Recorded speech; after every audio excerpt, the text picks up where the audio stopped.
Produced by Victoire, the Masters of Wrestling gives a special thanks to Jesse Hernandez and the EWF Empire Wrestling Federation, and to each of you, our loyal viewers.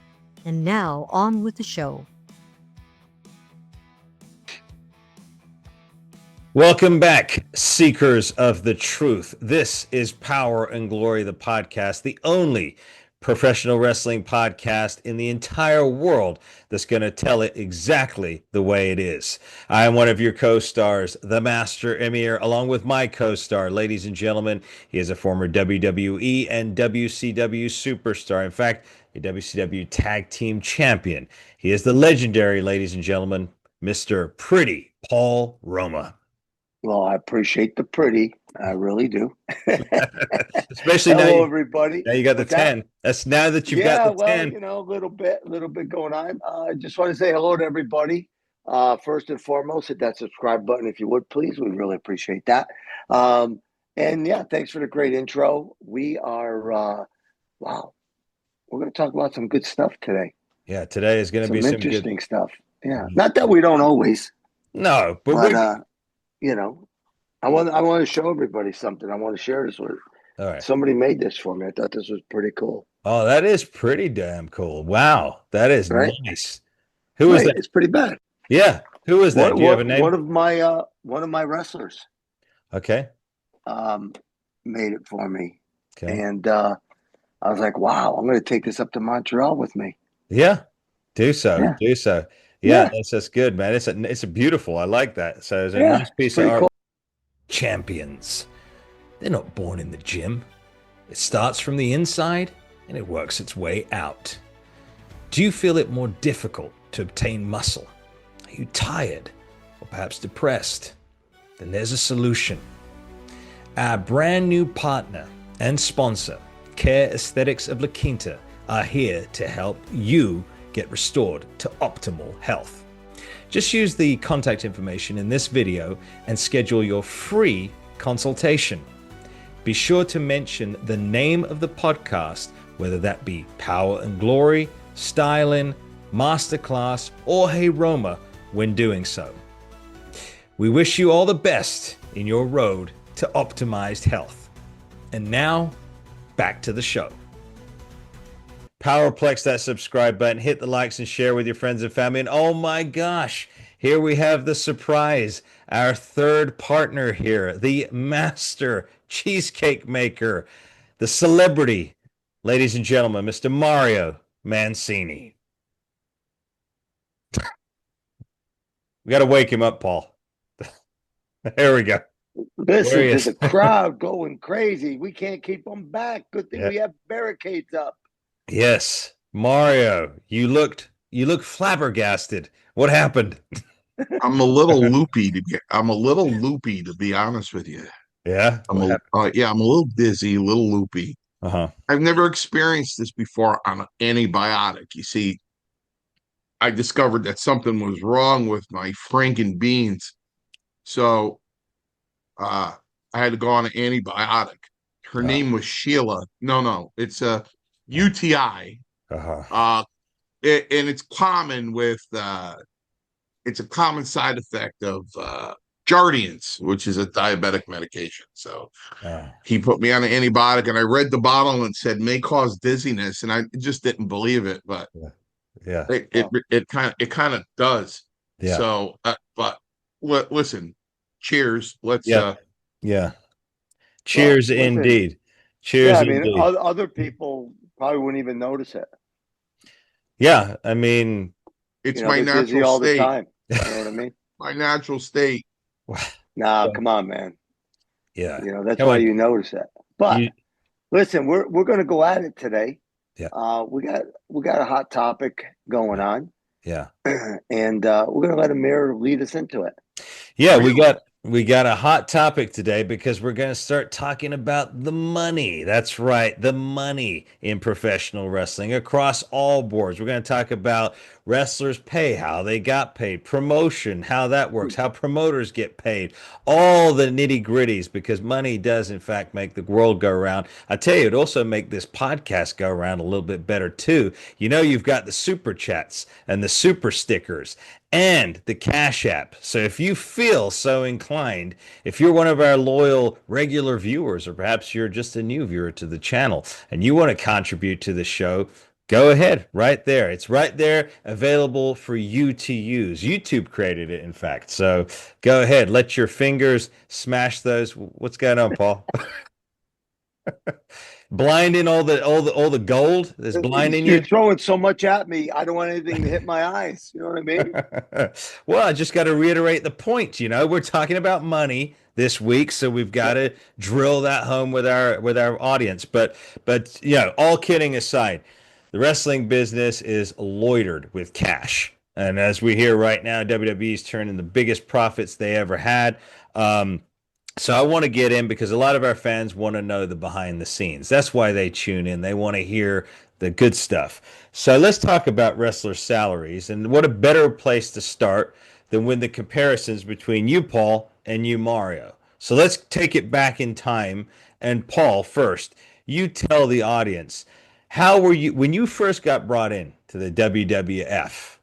What was the money situation like for you? Was it instantaneous? You were able to quit your other jobs, or was it a slow build until you were able to support yourself? No, I mean, we didn't make much money, Mario and myself. We made very little shooting TV tapings Mm-hmm. and wrestling. Well, probably sometimes 3 times a night, right, Mar? Yeah, For I'd all be on all three three. I'd be hours. on all three tapes. Yeah, and the problem is you got to remember something. I broke it in July of '84. Roma was right on my heels Mm-hmm. few months later.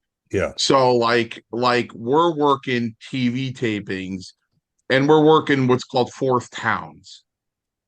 Okay, where you're going to make $125 or $150 or $175 for the night. You know what I mean? So, um, the fourth towns were in high schools. Maybe small hockey rinks, armories, Mm-hmm. carnivals. You know, VFWs. yeah. So, um, there wasn't a lot of money to be had there. So we certainly weren't making 12,000 a week like Savage was. No. Right. But it was a way to get you into the business, Mm-hmm. get you in front of people, Mm-hmm. get you settled down, have an agent or some of the guys correct what you're doing, or they question why'd you do that, and then they'd explain why you shouldn't have Yeah. or shouldn't have. So things like that. Yeah. And then, so for the most part, but what people don't realize, which I really try to touch on, is when they talk about the WWE now, and we were the WWF. So let's just say the WWF at its peak made, and I'll use just a simple number, Yeah. $1 million for the year. Let's just say. Okay. Well, today, they're making $10 million for the year. But what they're not taking into account is that the cost of living has changed. Yeah. So much has changed. It's just the dynamics are different. The Mm-hmm. numbers, we could go back and say, okay, well, we made at our peak X, and Mm-hmm. that was a lot of money back then. Yeah, you're right. Sure, it was a lot of money back then.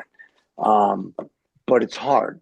Mm-hmm. It's really hard to compare the two, Yeah. because you can't look at the guys now and say, "Oh, they paid him $5 million. They only gave me 100,000." Okay, Mm-hmm. Right, right. And you got to remember, Amir, that a Snickers was only like 45 cents back in '84. You know what I mean? So it Yeah. worked for me. Yeah. Uh, but but this is what we're doing here. This is what this show is right now.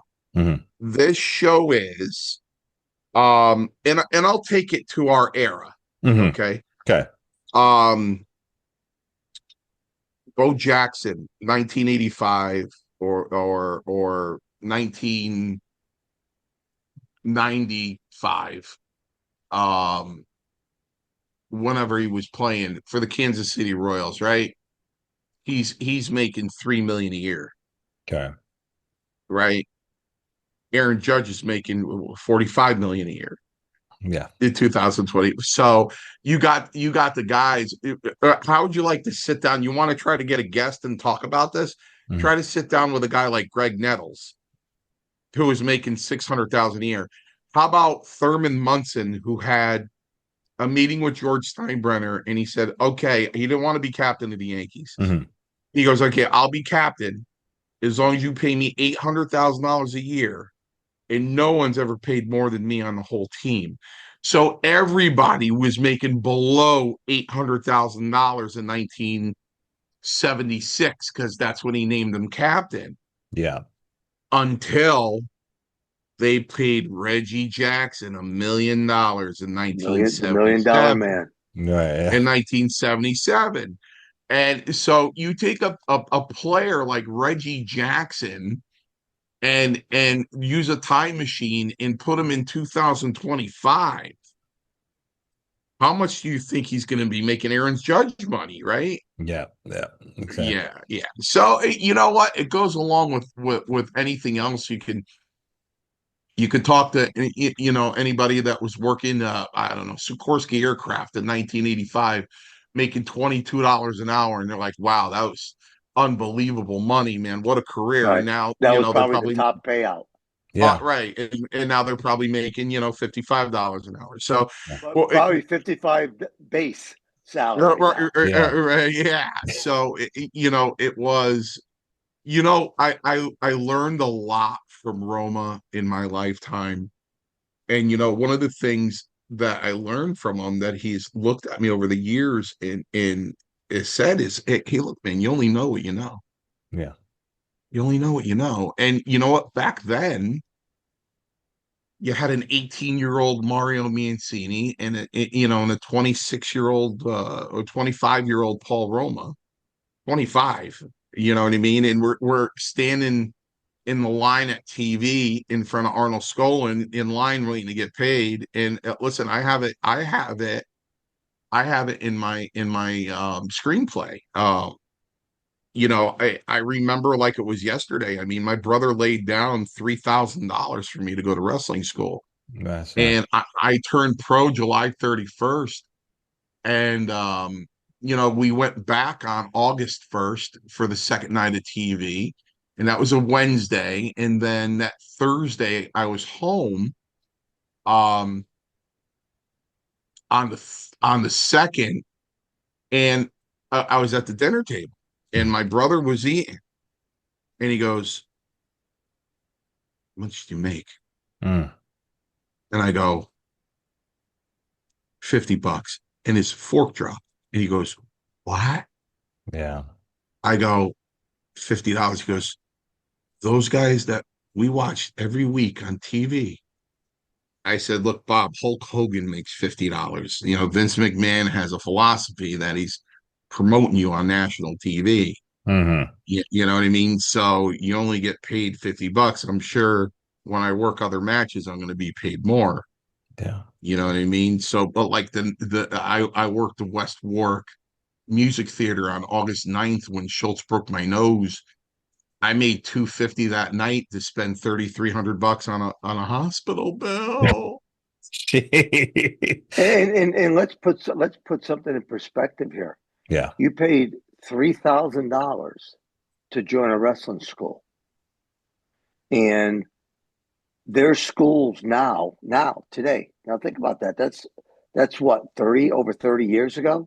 Yeah. Right. Almost 40 years ago. 40. Yeah. Right. Yeah. Right. So 40 years ago, now you go to a school around here or down in Florida, and the price didn't go up according to the way it should have. No, it's true. It didn't. So it was overpriced back then because it was such a commodity to do that. Right. I believe that's the right term. And now there's lots of schools, but the price is really almost the same as it was 40 years ago. Yeah. By monetary standards, School should be $15,000 to join. Right. Yep. You're absolutely right. It was 3,000 then. It should be that much more now. Right.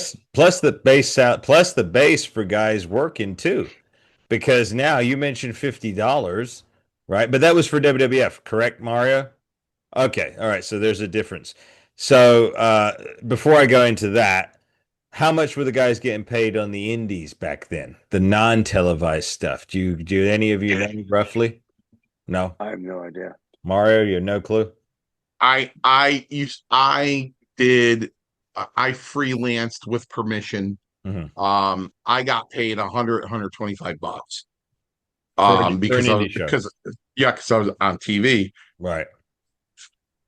Because as Roma knows, most of these indie shows were run by Rocco LaPenta and Tony Altomare, and I was Tony's right-hand guy. Okay. So he always paid me more, you know what I mean? And because I was with the WWF. But it was the same thing, 30, 40, 50 bucks, you know what I mean, back then. I have to say though, I believe when you invest in a wrestling school these days, and you come out fairly good, I mean, you can make it if you put the effort in, you can make that money back in a year. Oh yeah. There's so many independent companies out there now. You can wrestle every weekend. You could wrestle, 2 nights during the week and the week. Wrestle 4 nights a week if you wanted to. Yeah. Right. You know what I mean? So even if you average $50, let's just say, right? I mean, that's well, it's still an investment in your future, right, Paul? It's like someone paying to go to university. Of course it is. Of course, it is an investment in your future. And like, you graduate from a university, and let's say you have a law degree or whatever degree that you have, you still have to go out there and find that job that's going to give you the most bang for what you put into it, right? The most bang for your buck. Yeah. And it may take you 3-4 jobs before you land the big one. Yeah. And you're still paying off that loan. Yeah, baseball players do it all the time, right? They get signed, and it's a decent amount of money, obviously.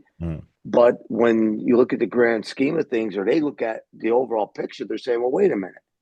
I signed for $180,000 a year, and that's the minimum that they have to give me.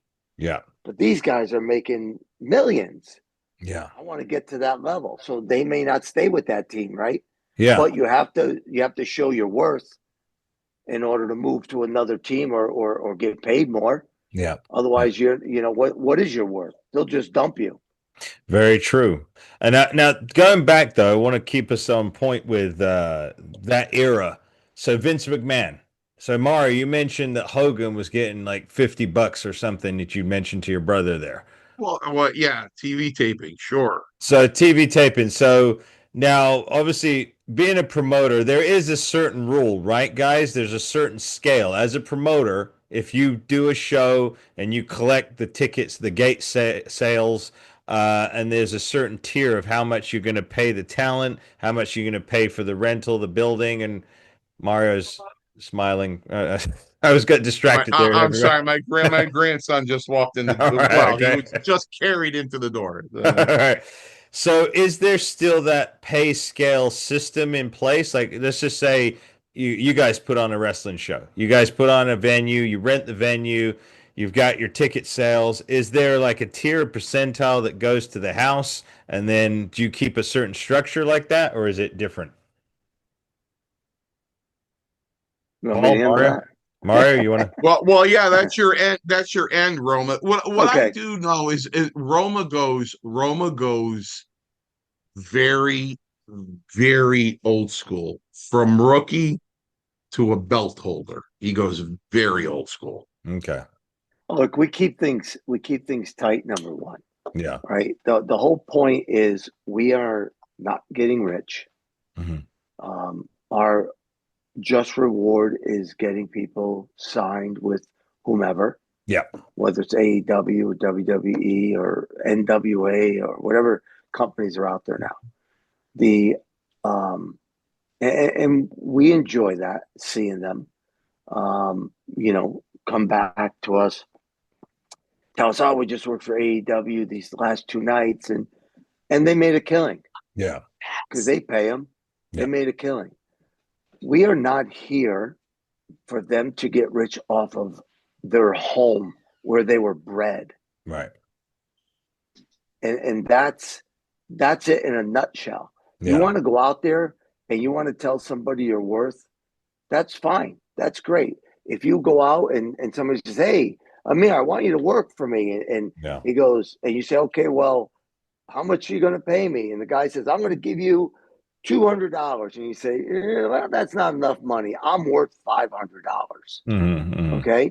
Well, maybe he'll turn to you and say, well, sorry, I can't pay you that. Yeah. You don't want the 200? No, I don't. Okay. Then you move on. Got it. That's life.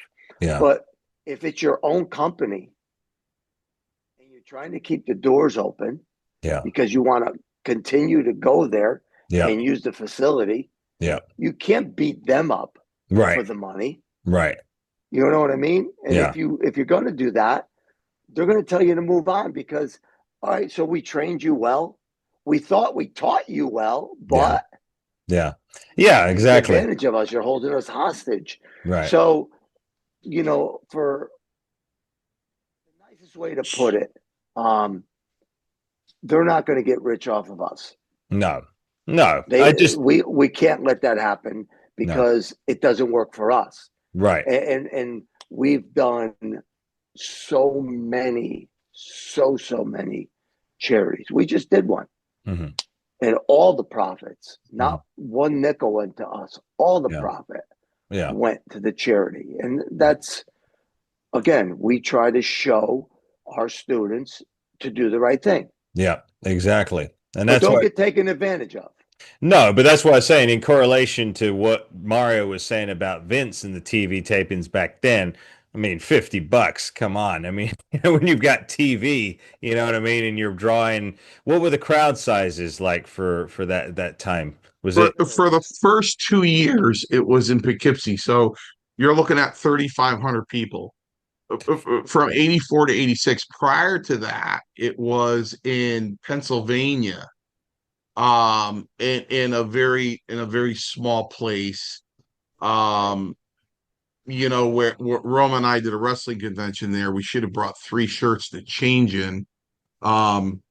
It was in Allentown, Pennsylvania, and that held very little. But then as of 86, Vince started going on the road.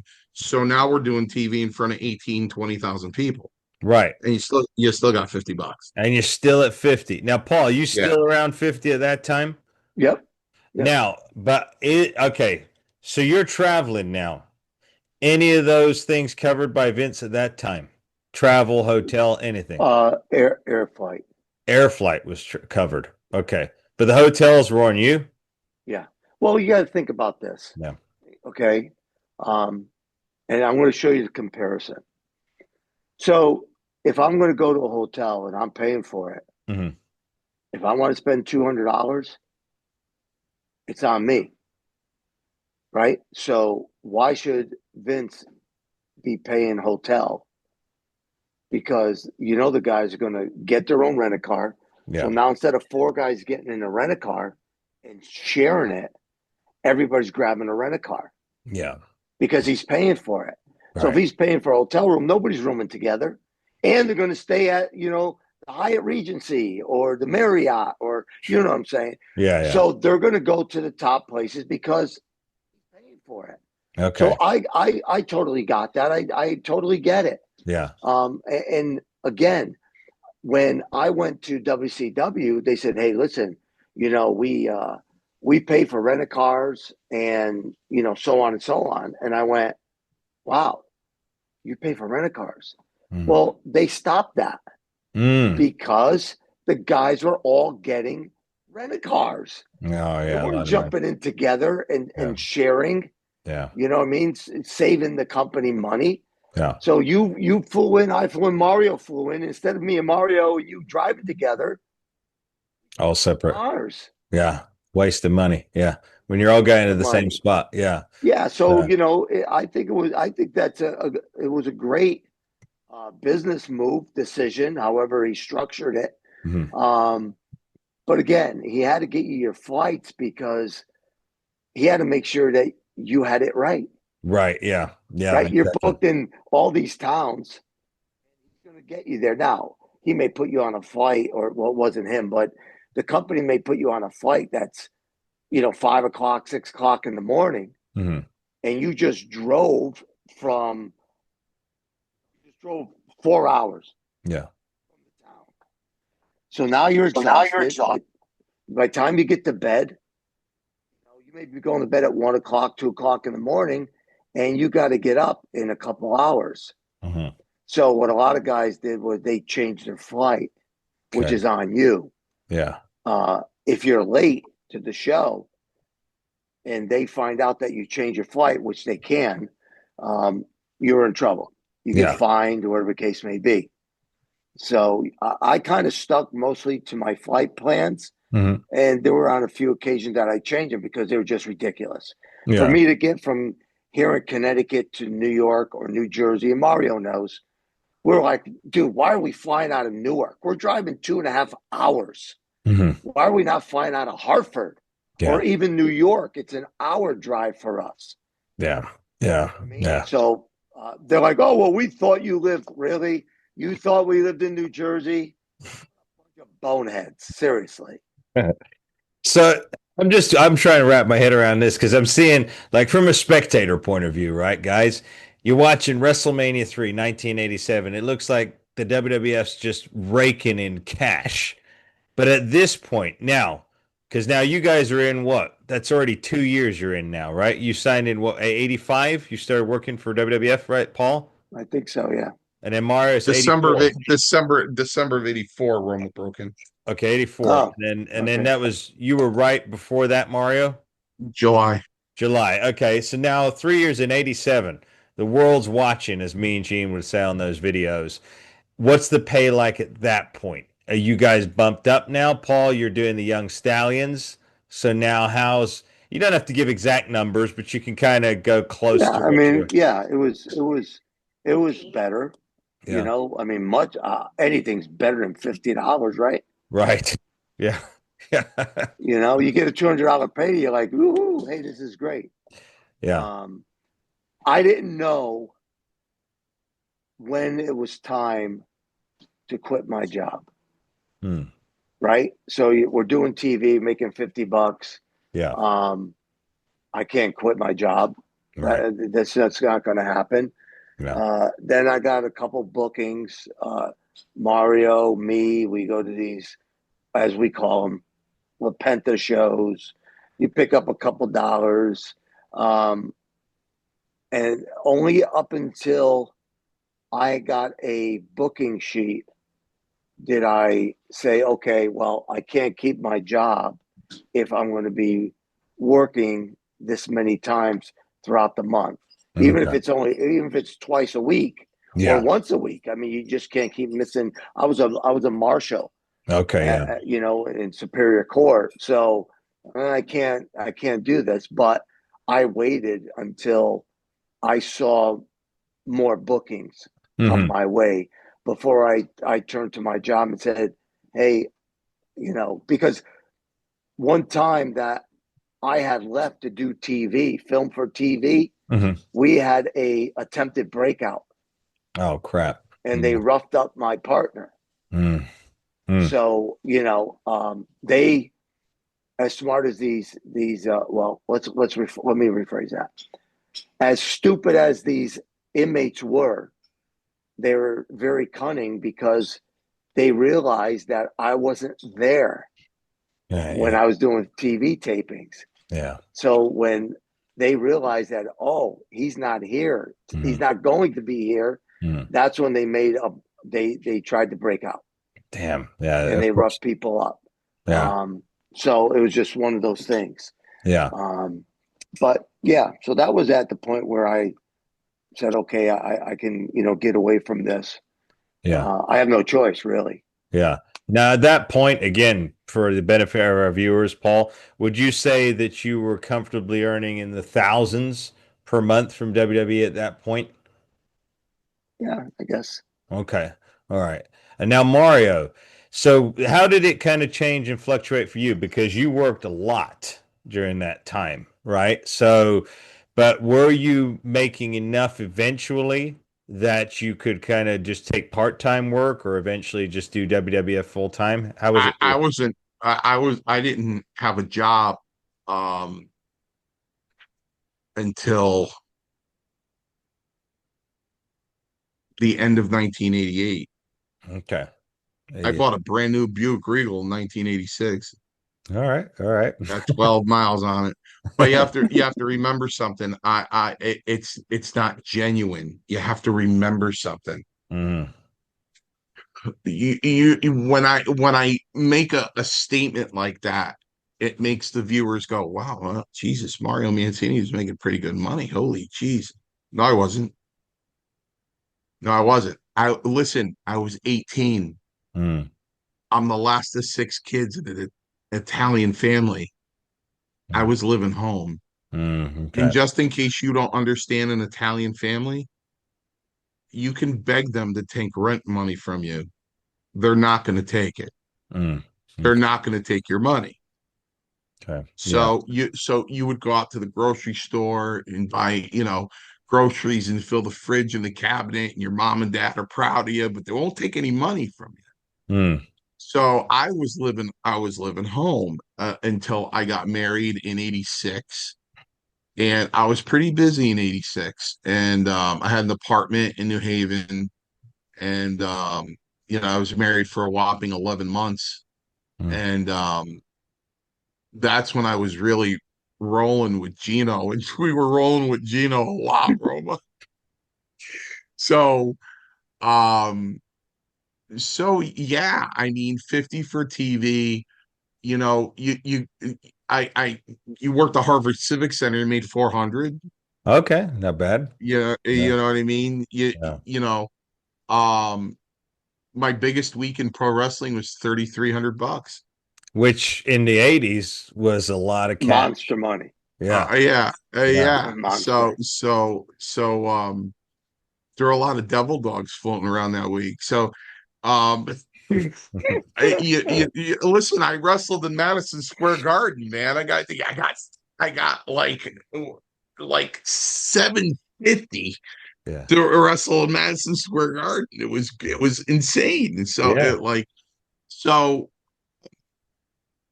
it really for me. So when that whopping 11 months of a marriage ended, I went right back home. Mm. So it wasn't until stuff really started hitting the fan in 88 and when it really hit hard in 89 or whenever it hit, with the Sheik and Hacksaw, and then all the sex stuff started coming out, and I'm like, I better get a job. Hmm. Because Romo, remember those 4 towns a night were gone. Oh, And he cut down to two towns a night. Yeah. So so I'm a third, fourth town guy. okay. So Yeah. that was a problem. So I ended up getting a job, and then shortly after that I got out in the early 90s and tooled around for a couple of years and decided to go to college in 94. And yeah, everybody knows what I did after that. So it's Yeah. like but you know what though? It's like the the the heyday. Hmm. The heyday for me, the heyday was between 84 and 88. Yeah. That was really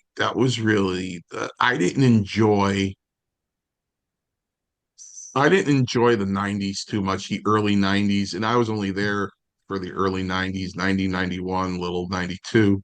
Hmm. Um I just didn't enjoy that kind of the atmosphere started changing. Hmm. You know what I mean? And Freddie Blassie was gone, and he was working in the office, and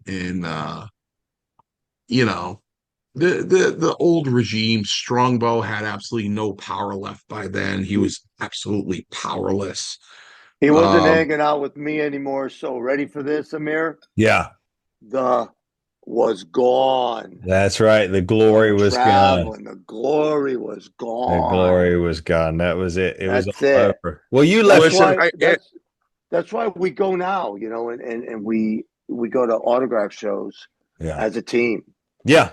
Yeah. Well, like I said, I mean, you left shortly after Mario would have left. You left the WWF shortly after. And 93, Mario and I are I going to think. be in Montreal, right? Yeah.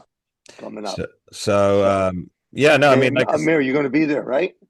Possibly. We'll talk about that off camera, guys. September, right? We'll keep that under wraps for now. But what's the date for that again? I'll relay that to you off camera before. Yeah, because we got a show on September 14th. That's true. I don't even know what shows I got out here at that point. I'll have to see what the heck we got going on. But no, it's interesting. Yeah, like you said, when your best friend leaves, it kind of takes away the charm of working there, regardless of the money, right? I mean, I'm sure it does. Once you see that locker room change and change and change, then eventually you don't even recognize it anymore. I mean, silently, I was, you know what? I was really so happy because that first day in the dressing room when I had Roma very gently by his shoulders, looking in his face, going, "Listen, you're gonna there's no doubt what you're gonna be here," and it happened. Yeah, you know what I mean. And seeing him walking around with, I love Jimmy, not so much Jimmy, but I loved Ray. Yeah. See him walking around with Ray and everything. It made me happy. I'm like, listen, I knew it was going to happen. I knew it was going to happen. And I was right. And I wasn't happy because I was right. Personally, I was happy because, if he did listen to me that first night and it calmed him down a little bit, at least he can walk away going, you know what, he was right. It did explode for me. It did happen, Yeah. So it's just that there's things in wrestling that is very difficult to explain unless you're there. It's I don't know. It's even hard for me to explain, believe it or not. But I can't explain it. You'd have to be there in order to. It's like you know what? I'm sure there were a lot of guys. There were a lot of guys that Paul Heyman was very close to. A lot of guys that were very close friends with each other. And let me use an example. The poor guy's slowly dying, but Michael Bolton's brother, Orrin, who passed away. Orrin Bolton was actually more talented than Michael.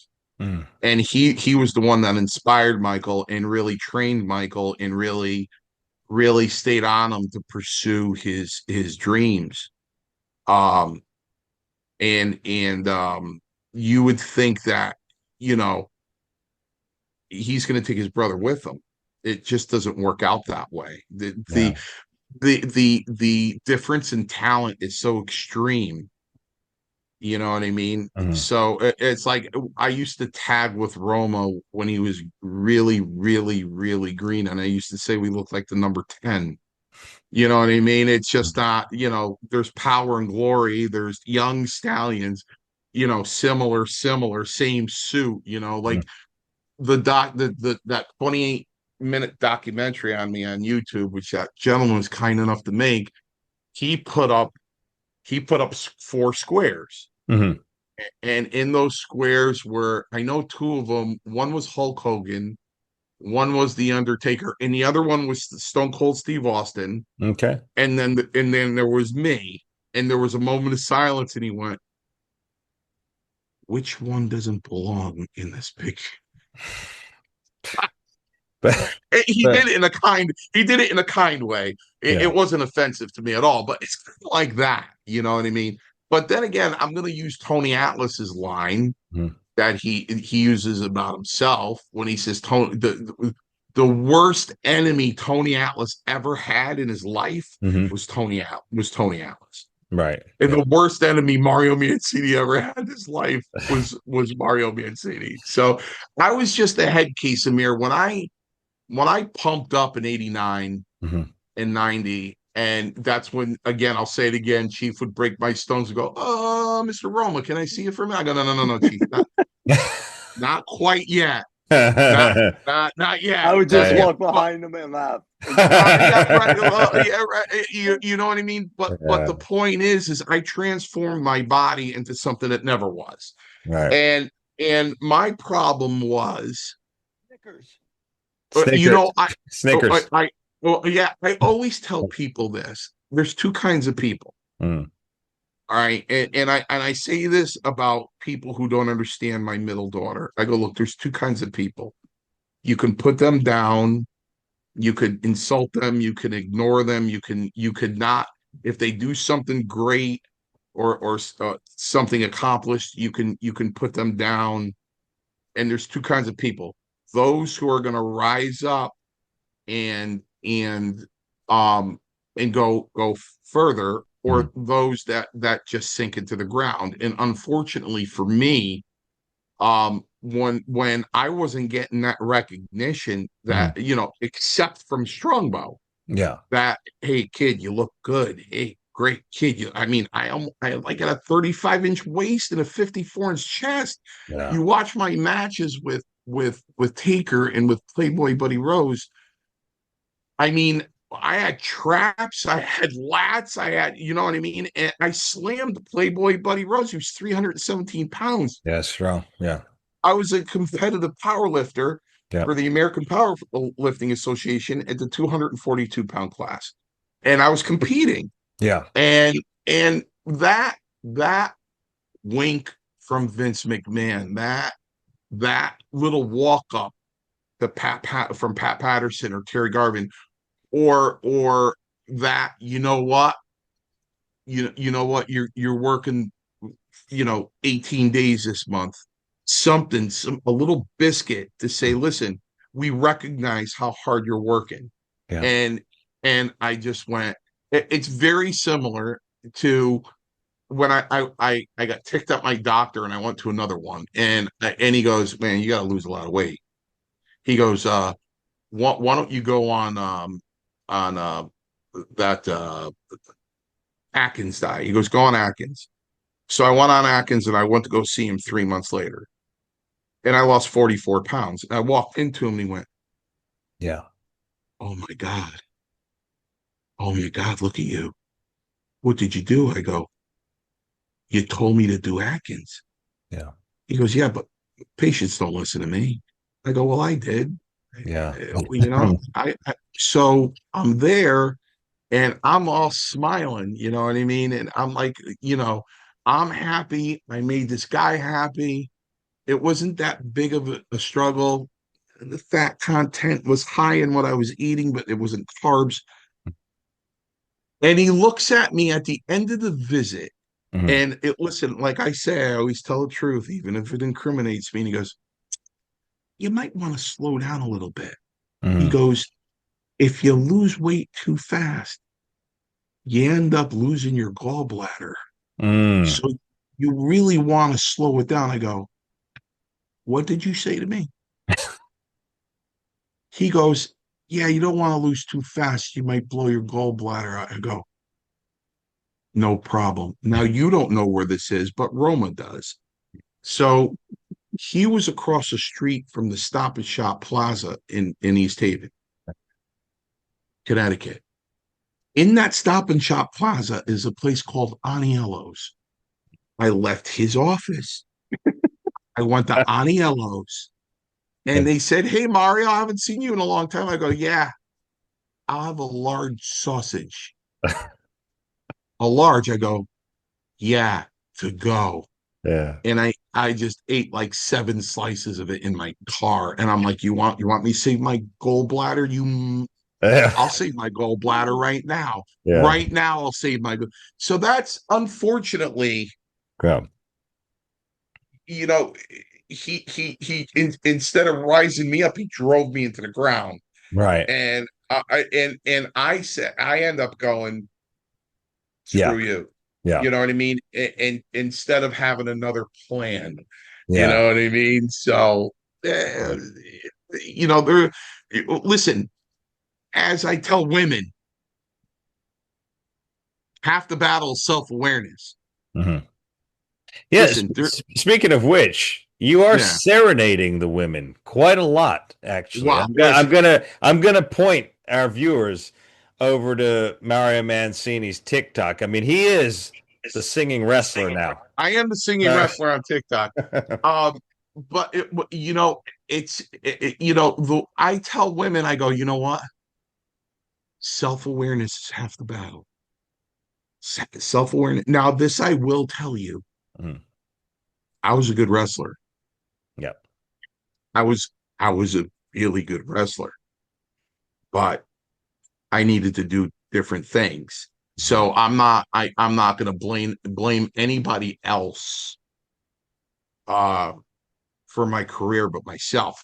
That is why, and thank God, because Roma's got a big heart. And sometimes we talk business and he goes, well.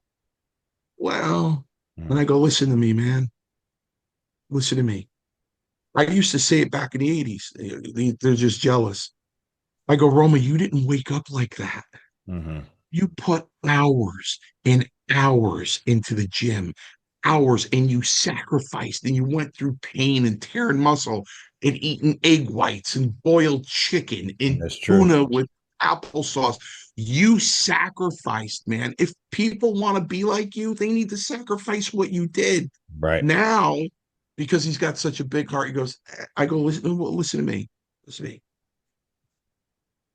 He can't go, hey in there, how you doing? Elbows don't bend like that. Right. Broken neck. Yeah. Titanium knees. Yeah. No. Yeah. You know, we've mentioned once before about people talking about Paul Roma. There's something that you can never, ever say about Paul Roma. When he left that ring, he didn't take anything back with him. Anything. He left it all in there. And you know what? He will tell you right now, there's a ton of guys that didn't do that. Yeah, I believe it. A ton of them that didn't do that. Yeah, I believe it 100%. You know, going back on. But I have to clear something up that Mara said. Yeah. He made one mistake. What's that? I actually really was born this way. Oh, okay. You really were. Yeah, you were born. I didn't do a thing. He just woke up. And that was it. Up, you know, it just happened. Out, bang. I'm done. I'm ready. Here we go. Amir, I wish you were there. Yeah. I will wish you were there in 85 and 86 in that gym. Yeah. And there's Roma. Now I want you to think about the last 20 years in the gym. The last 20. All right. Okay. That takes you from 2005 to 2025. Now I want you to go back 20 years before that. Okay. When Roma's at the squat rack. Yeah. Okay. And he's doing one-legged squats. What? And they're going, he looks like a Martian, man. What the hell is he doing? Yeah. Yeah. And he racks the weight, and I go walking up to him. Hey, Roma. What? What are you doing over there? Isolated movements. Yeah. What? Isolated. What's that mean? Everybody looked at him like he was from Mars. Mm-hmm. He was doing that 40 years ago. And all of a sudden, 20 years after that, and to this day, you walk into a gym and what do you see? Yeah. People doing isolated movements. Yeah. That's incredible, Paul. Yeah. Well, the theory was if I'm squatting with two legs, what happens if I squat with one? Right. Yeah. How much more? That's what I did. And people didn't, I don't know if it take too kindly to it, but they kind of looked at me like I was really messed up. Yeah. what is he doing? Like, what's he going to do today? I mean, I think most of the time they're staring at me to see what I was going to come up with next. But I always broke things down the best that I could. Yeah. You know what I mean? I didn't, when people do, they walk with the dumbbells, right? Well, we used to call them lunges. I don't know if they with the call them lunges, now. yeah, Are they lunges, walking lunges now? Is that what they do? yeah. Yeah. Well, I do them a totally different way than what they do and what the trainers teach. What were you doing? Curious, Paul. I have a slight bend in my back leg, whereas Okay. they bend their back knee completely. That's right, they do. They bend it Right. completely. But if you have a slight bend Yeah, and you're fully stretched out, yeah. what happens is it and I use the term tear. It tears up the front part of your quad into your hip, Okay. and it hits the back of your leg also. It's just one of those things. Yeah. And I'd see people just bending that back knee. And I'm like, I mean, there's a few people I've gone up to, quite a few. Say, why are you doing like that? Oh, dude, I said, why don't you try this? Yeah. And I'd show them, and then they do it, and they go, oh my God, I could really feel that. I'm like, yeah, you're wasting your time doing that other thing. Yeah, yeah. Um, I can see like I can see it in my head how it would make sense I to do it just that tried way. to break things down and make every exercise the most efficient. I tried to find the most efficient way to do every exercise. Let's put Yeah. it that way. Yeah. Yeah. I don't do calf raises the same way other people do them. Mhm. Everything I do hits the muscle, as far as I'm concerned, the deepest that it can Yeah. and the most effective that it can. And the other thing I do also is um, I take the hardest exercise. So back in the day, and probably to this day, straight arm barbell curls are the one thing that everybody hates Right. Yeah. because it's the hardest. Let's face it, it's Yeah, it the is. hardest. It is. So what I did was I would do it last Okay. because it was the hardest. Most people would do it first to get it out of the way. Yeah. And that's when they're strongest because they're fresh. Yeah. I would do it last. Makes If sense. the day that I did it, I was doing those. Yeah. Yeah. Yeah. And that's how I progressed. I thought that was the way to do things. And that's why um, there was, and I tell my students this, never tell me no, because I never said no. Yeah. Well, And that's just how I look at it. I living testimony here, I listened to Paul, especially with your training advice, Paul, which you gave me, I've gone up literally a solid 20 pounds, literally 20 pounds since we started this 8 months ago, 20 pounds. So Yep. I know, yeah. And I'm getting stronger. So anybody out there who's interested in training, is watching this, pay attention to what Paul is saying because it works. You can spend, and I believe that, like isolating the muscle. I think about that now a lot, often. When I'm doing an exercise, really trying to feel, am I really working it or is it just the motion? Right. So you've got to really get in that muscle deep because once you contract that muscle and you tear those fibers down, like you're talking about, Paul, that's the only way that growth can occur. Otherwise, you're just Yep. wasting your time. When I had trained some people, I told them, and they would pay me. I wasn't doing it for free. Right. I would tell them that in 1 month's time, 1 month, they'll be stronger than they've ever been. Yep. Or I'll give them their money back. Yep. And because I knew I could do it. You can do it. I tell you, Yeah, it's I turned incredible. them on to things that they had no clue. Yep. Absolutely no clue. Yep. I attest to that. But and as far as Mario goes, I saw the progressions. I saw the body changes. But like anything, you weren't going to get a push. Just like No. Power and Glory didn't get a push. Yeah. Just like if we didn't do the right thing, the Stallions could have gotten a push, but Jimmy didn't do the right thing. Paul didn't do the right thing. We all know what the right thing is. It's the wrong thing to do. Right. So you didn't get a push. Yeah. Yeah. It's just how it is, right? I mean, let's go into a corporation. You're in a corporation. You're going to move up the ladder. However, you have somebody else. that's moving up the ladder alongside of you. Well, Mm. they can't give the job to the both of you. They have to pick one of you. Yeah. One is a hot female, and then there's you. Yeah. And the guy promoting, the gentleman promoting, is a male, and he's into women. Yep. So she sleeps with him. He gives her the promotion. Yeah. Yeah. Right? Yep. If he's gay and you sleep with him, then maybe you get the promotion. Yeah. So we weren't willing to do that. Yeah. So no promotion. Politics. There's a lot of politics involved because it doesn't make sense. And as Mario would say, and I'm not going to go to that side, I'm just going to leave the people with this. As Mario said to Pat, and then didn't reiterate what he said. His ass wasn't good enough. He was mad, boy. Yeah. Let me tell you something. I didn't know I was going to break down, and God hope they never show that interview. It was a pre-interview for the documentary that we did. So it wasn't the actual on-camera interview. It was a Zoom. Okay. And I didn't know I was going to break down. And she said, "What do you want to see out of this, Mario?" And I said, and it got to me. And I said, "I want to see these young men and young women enter the wrestling business and make it on their own merit." You know what I mean? Best player plays.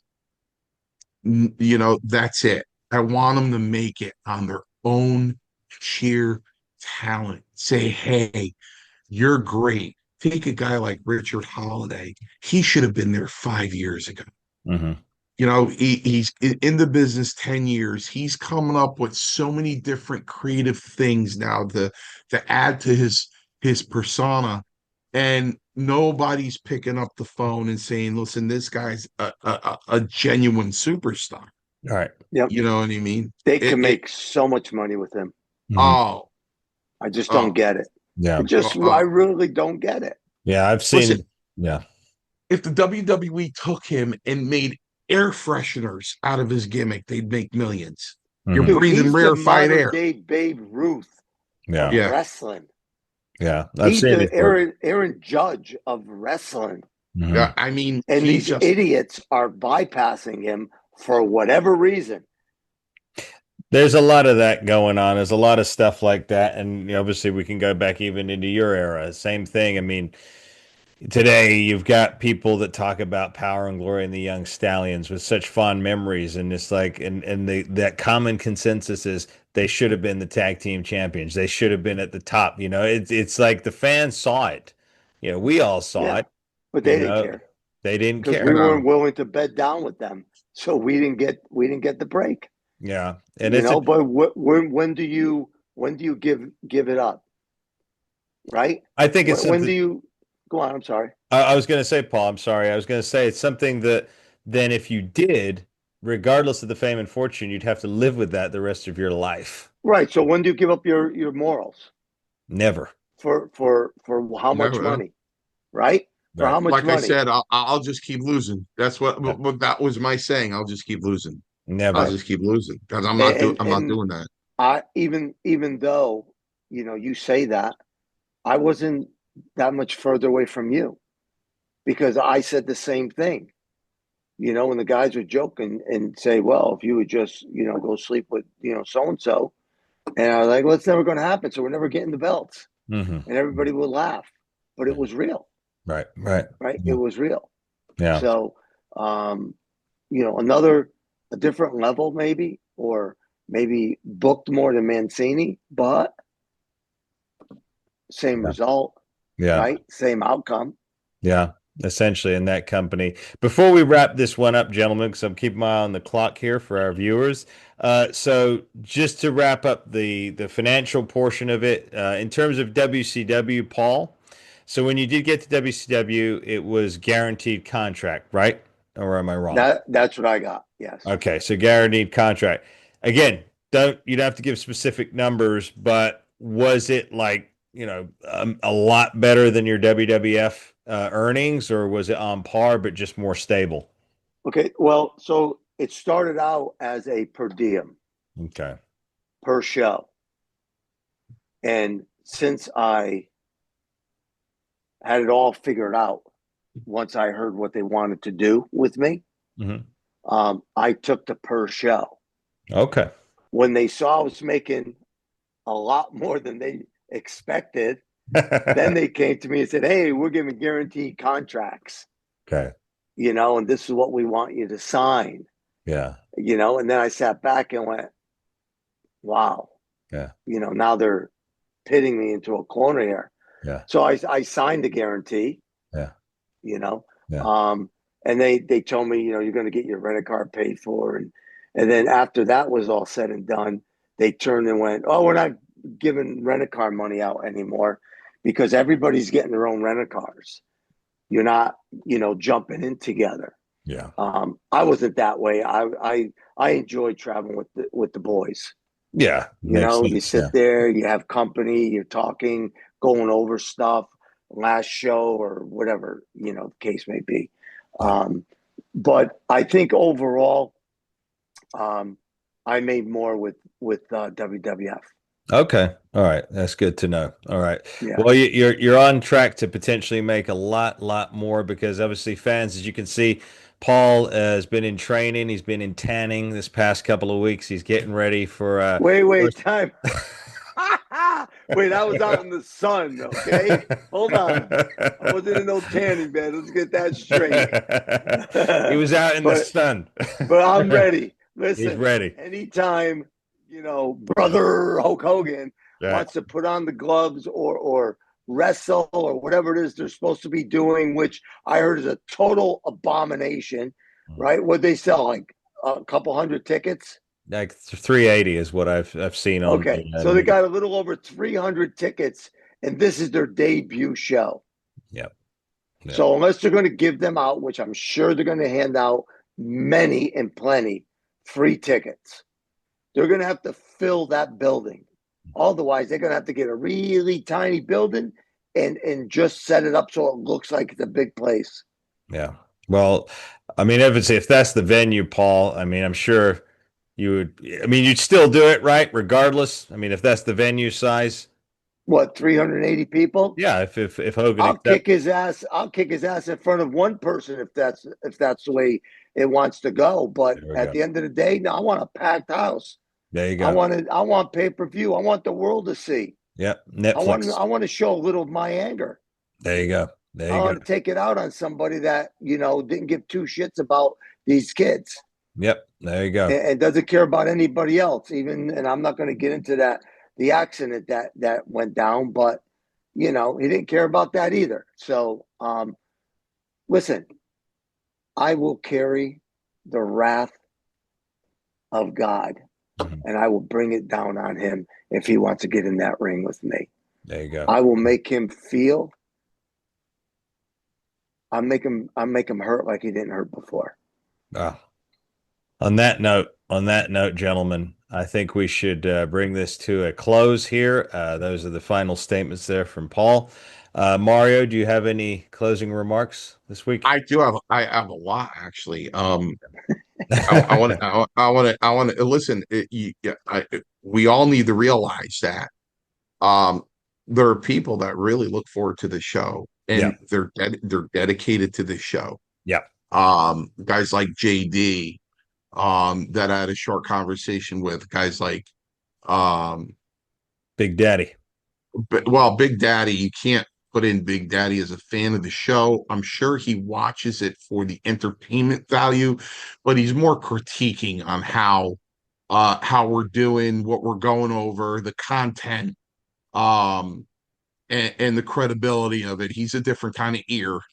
But guys like JD, guys like DJ, guys like Peter, my buddy Peter in Florida, you know, I want to thank these guys who chime in and say they love the show. Also want to give a shout out to Steve Lee and let him know that, Steve, we have not forgotten you. Absolutely by far. I'm in touch with him all. I'm in touch with him all the time. Yeah, we haven't forgotten about him by far. Actually, you know what? Before we get off the air, look at this. Can everybody see what this is? It's back. We can't read it. What is that? Because it's back to front. Okay, so this is the 45th and Mr. 47. Oh, I can see that. Presidential pen that Stephen Lee sent my daughter. Oh, okay. Wow, very, very nice. Can you show us the pen? Trump. Can you show us the pen inside? Yeah, right here. The pen? Yeah. It's covered with plastic. Oh, yeah, there you go. Yeah. Nice. You see that? Yep. You see that there? Yeah. Very nice. Nice little case, right? Yeah. Oh, it's backwards. I see that now. Yeah. Wow, that's really weird. Yeah. Okay, I'm backwards too, so it doesn't matter. But yeah, nice. Speaking of Stephen Lee, yeah. Yeah. Very nice. Mario, he knows my daughter's into presidents and all that. That's very nice. Into politics, she digs that stuff. So yeah. Very, very. I'm sorry, Mario. I didn't mean to cut you off, but yeah. Oh no. That was my close. I just wanted to drop Steve a little mention there that we certainly haven't forgotten about him, and no. I'd like to get back to. I know we're all busy and we're all focused on things, but sooner or later, Steve will get back to what we were into there. So, but until then, Amir, hit that subscribe button. That's it. Hit that subscribe button. I also want to give a shout out to our good friend in Canada, in Montreal, Matthew Jacobs. Matthew Jacobs, tremendous. I've made a good friendship with him.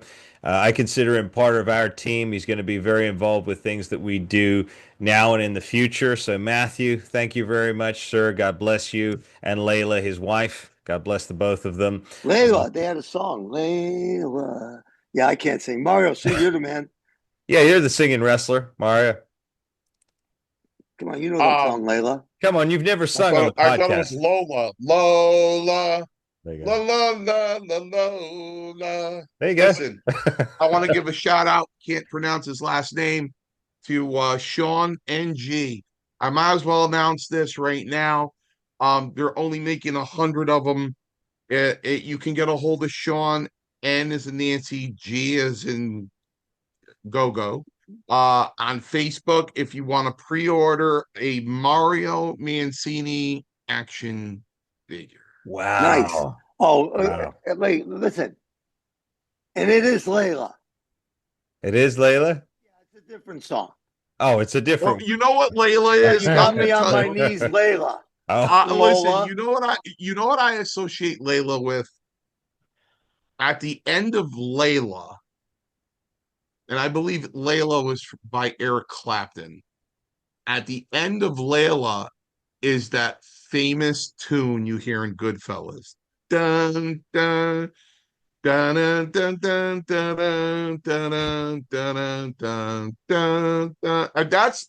That's what I associate Layla with the most, other than the lyrics. I don't associate it with so much of the lyrics, but at the end of that song, where they were playing it while everybody got whacked when Ray Liotta said, Jimmy'd rather whack him than pay him. And they showed Carbone in the freezer and the husband and wife. It's in my mother-in-law's name. They're shot in the Cadillac. Layla was playing while they were showing all that. Got it. I'll have to rewatch that one. And Mario, I think you found another career now. So next time you do a convention, Mario, you're gonna have to sing. This is a new thing. This is a new gimmick that listen, I will never step on the man's toes. He's an absolute legend. But at the conventions, when a gentleman is booked there, he sings throughout the conventions. And his number one hit song he sings at all the conventions is I Can't Smile Without You by Barry Manilow. Okay. And so I tried to belt out a song the last time he was there, but I didn't get a chance to grab the microphone. But at one of these conventions, I will. Who was it? You're not going to tell us who it is? It's oh God. The wrestling magazine from Pro Wrestling Illustrated.